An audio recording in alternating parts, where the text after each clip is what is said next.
Hello, my name is Marissa Gostlin, and today I will be presenting Anais, a shoe brand that is inclusive. It's a concept that I have previously written about, and now I am divulging more into the marketing mix. I'm going to start with promotion. Timing is everything. When a company starts is a big factor in if it will survive. I believe that it would be in our best interest to launch our shoe line for pre-fall, meaning that it will be in stores before fall-winter clothes get there. I am looking to stock the shops in late summer. I think that it would benefit us to capitalize on all of the internet buzz and buzz on the ground floor from the LGBTQ plus pride celebrations of summer, since that is our target demographic. And to reiterate from my last paper, our target audience is LGBTQ plus people who are 16 to 36, which is a large gap, 16 to 30, young adults, fashion forward, also plus size people, because our shoes, we really want to bring feminine styles and high-end fashion styles to a demographic that is often overlooked. People with larger feet, people with wider feet, people with male feet, people who don't see themselves in your everyday mid-end fashion or high fashion shoe brand. And us on the road of promotion, I also think we should capitalize on these LGBTQ plus influencers, social media influencers, who are already getting lots of sponsors around this time, and we could build with them. Lots of these people have a reach, an audience of up to 2-3 million followers, and if we give them clothes to make content with, we can broaden our reach to their following. And I think that this is a smart business move. I see brands recently like Gap who just did a ad, or maybe it was Old Navy who just did an ad with RuPaul. RuPaul was in their ad, and so a brand like Old Navy, a household mid-end to discount brand, affordable brand, is doing an ad with RuPaul, who is a huge factor, a huge celebrity who represents the LGBTQ community and who speaks to our demographic. So I think that our demographic is one that is trying to be capitalized on by multiple brands. It's starting to be apparent that this demographic is lacking in representation. It's lacking in people trying to get their dollar. So I think it would be in our best interest to target this demographic. It's a growing demographic. Let's talk about our product, shoes. Since it's our first line, I do think that we should release 4 to 6 shoes, simple models, that will be the staple, that will be a face of Anais. I think that we should launch these models that are simple and can be reinvented and tweaked throughout seasons, so that we could keep reinventing ourselves while staying true to our original aesthetic. I think we should start off with the basic neutral colors, tan, gray, white, black, but I also think that we should add vibrant colors like Kelly red and candy apple green, candy apple green, and candy apple red and Kelly green in vibrant colors, because our demographic is one that wants to stand out. Our demographic is one that is breaking barriers and is fashion forward. Now, our shoes are going to be mid-end, so the competitive price for mid-end fashion shoes would be something around $300 to $600, so I think that would be a fair price to price our shoes at, and they would range depending on the shoe model. Boots, of course, are going to be more expensive than sandals would be, and heels are going to be, of course, more expensive than flats would be, and so on and so forth, because of the materials it would take to make the shoe. Now let's get started talking about materials. As far as materials, I think that we as a brand want to focus on sustainability. It's a big conversation right now, and our demographic is one that is younger and is looking to a company to be conscious of their environmental footprint, of their carbon footprint. I think that it would greatly benefit us and win favor with the younger audience, definitely. I want the shoes to be made out of, the base model shoe to be made out of high quality vegan leather, which is a faux leather that feels very comparable and is high quality, and so it won't disintegrate as much as, say, a shoe from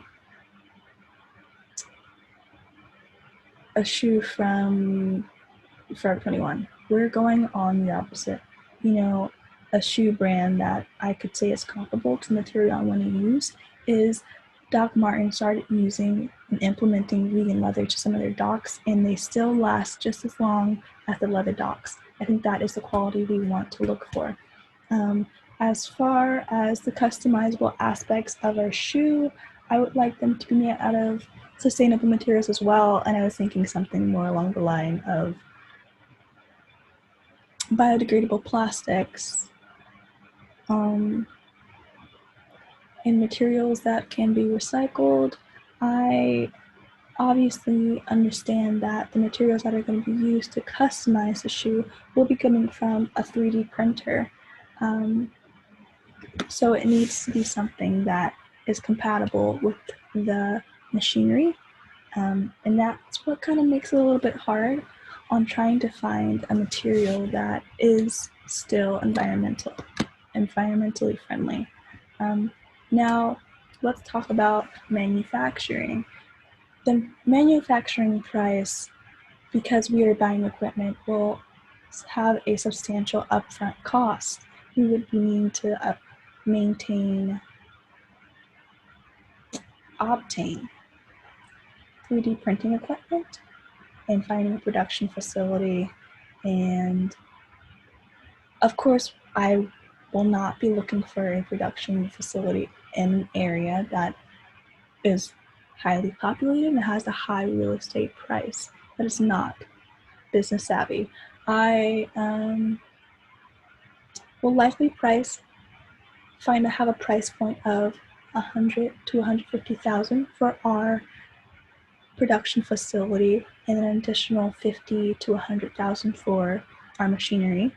And an aspect of the 3D modeling machinery is programming. So then we also need to have an in-house programming team, web developers, designer interface. We need to utilize tech.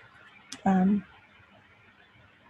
is just a bare minimum with having a startup. I also think that we would need several months to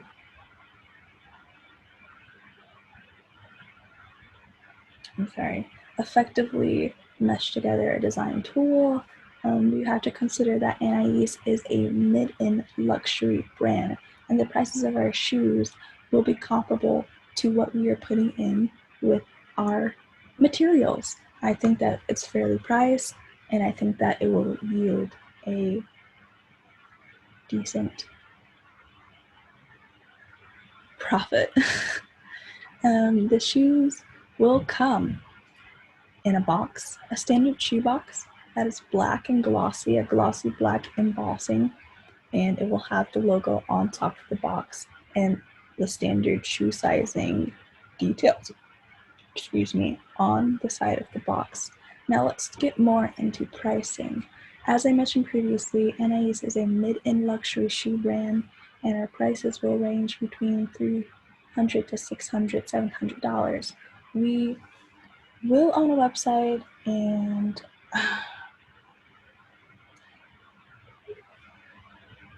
email a list of email. We'll have a website where customers can come and sign up to get emails, and we could give them discounts that way. But I don't imagine us being a discount brand. That's not our brand. Of course, we would do sales here or there, but that is something to talk about at a later date when we are dealing with inventory actively. We will also give out discount codes to our influencer affiliates so that they can buy our product at a cheaper rate because they are the ones who are marketing for us. They are our affiliates. I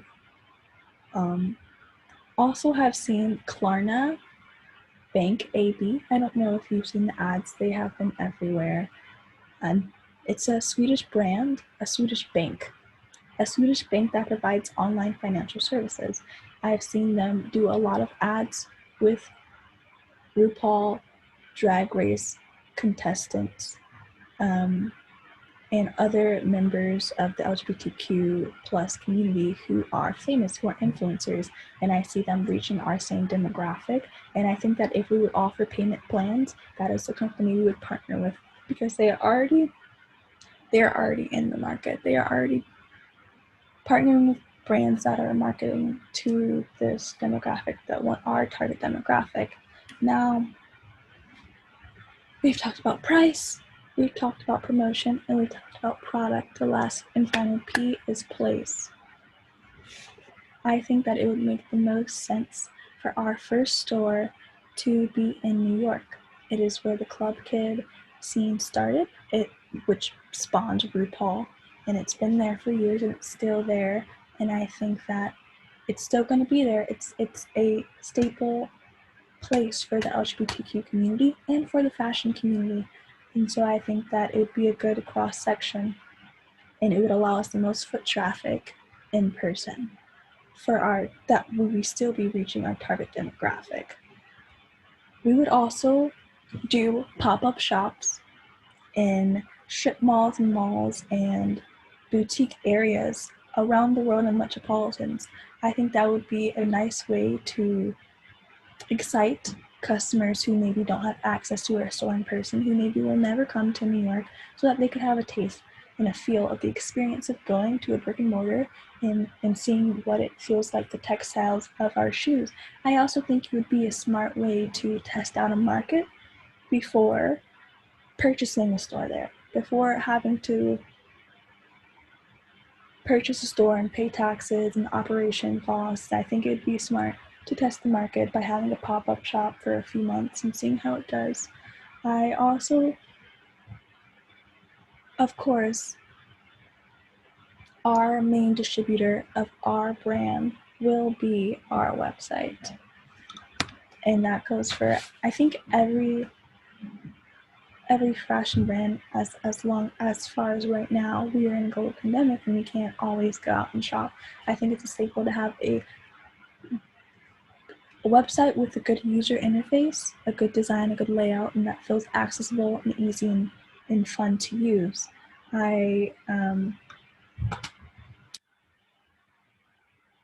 We will offer international shipping, and our facilities will be somewhere out in the tri-state area of New York, New Jersey, Connecticut, tri-state area, but it will be somewhere less populated and a lot cheaper. There's a lot of cheap places in New Jersey, and there's a lot of cheap places in Connecticut that are just out of the way, out of the city, and in areas that we could bring jobs to, that would benefit from us bringing jobs there. It'd be less populated, and it would be cheaper real estate, and it would still be accessible to our brick and mortar. It wouldn't be too far away.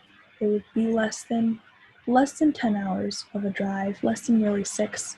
Honestly, pretty less than 3. They're not too far away. So I think that concludes the marketing mix presentation. Do you have any questions?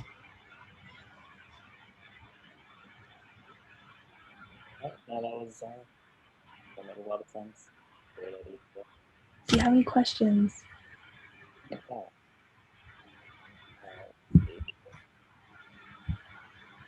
So, got it. So just how are you defining this product in terms of like who has the most appeal for your target market? Like, what's your catchphrase or keyword, I guess? Keyword, I think that we are an inclusive, fashion-forward brand, and that's really those are those keywords that you see on the internet. That's what people want. That's what our target demographic wants. They want a brand that is inclusive, that they can see themselves in, that is still fashion forward. Okay. And as far as distribution, you stated it is primarily online in your website, but also your stores and pop-up stores. Is that correct? Yes, correct. As far as distribution, we could look more into working with different fashion outlets and fashion websites that compile shoes and brands, but that is a future conversation. In terms of pricing, what makes you confident that people would be willing to pay not these extreme prices, but these mid-level, not discount prices? I think it's comparable to what's on the market right now. I think it's very comparable. I see a lot of brands who have similar prices but aren't marketing to people with wider feet, with people who have male feet, or people who are assigned male at birth, or people who are plus size. I don't see a lot of these mid-level and luxury brands marketing to that demographic, and so that's why I think our price is comparable to theirs, because we're reaching a market that they're not. And honestly, we could charge higher, but I think that our price is fair. Okay, that's all the question that I have. Okay. Well, I think that concludes our my presentation on Anais, the inclusive fashion forward shoe. Thank you.